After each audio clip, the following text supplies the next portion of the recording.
friends and different people in the group. Now, this building here, again, it is the only surviving structure we have from the witch trials period.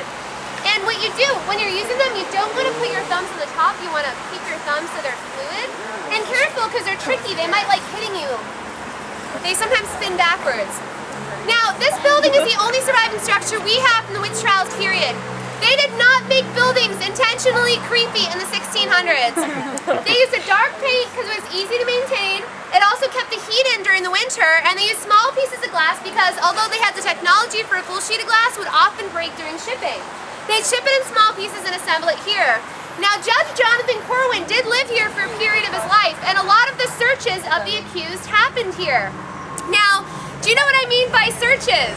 They're looking for like dolls and stuff, right? Well, searches as in they'd strip you naked and search every inch of your body for a mark that would prove that you're a witch. Do you know what marks they were looking for? Birthmarks. Birthmarks. They were looking for weird moles, weird scars. They weren't looking for 666 indentations or devil tattoos. They were looking for things most of us have. Now, they would use that as evidence against you in court if they found that. Now, how many of you guys watch Ghost Adventures? Do any of you recognize the house from that? This house was on Ghost Adventures. They filmed here. So if you don't have time to take their tour during the day of the building, I encourage you to YouTube that episode and look up the Ghost Adventures. It's pretty cool. You can still see some of the inside of the house. Now, ladies, how many of you guys are wearing your hair down below your shoulders? You're officially a target.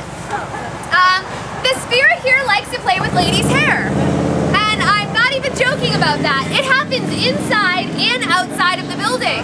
It's happened on my tours before I've even mentioned it.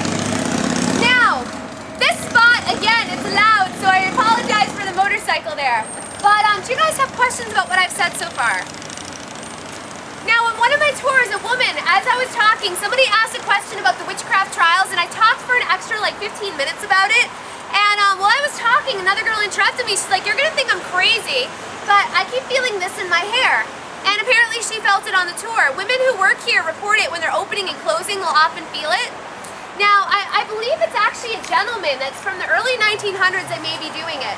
The reason being, if this corner right here, there's a lot of activity, and a lot of it can be attributed to a man.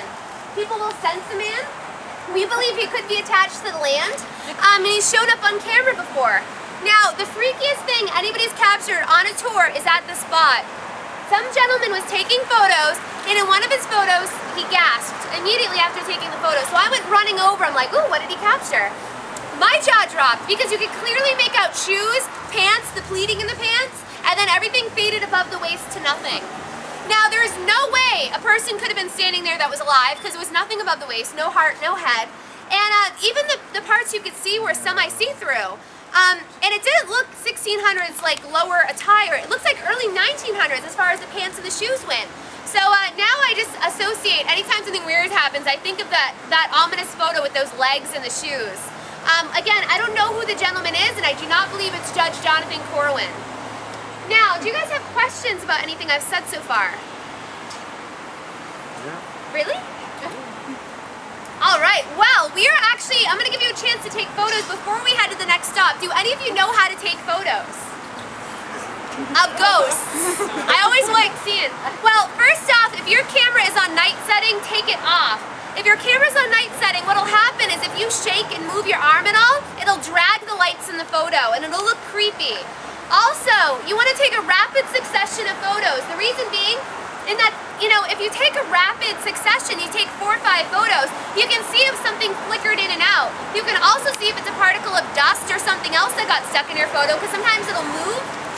Now, other things, I'll explain at the next stop what orbs are in debunking, but you never want to delete anything until you go home and blow it up on your computer.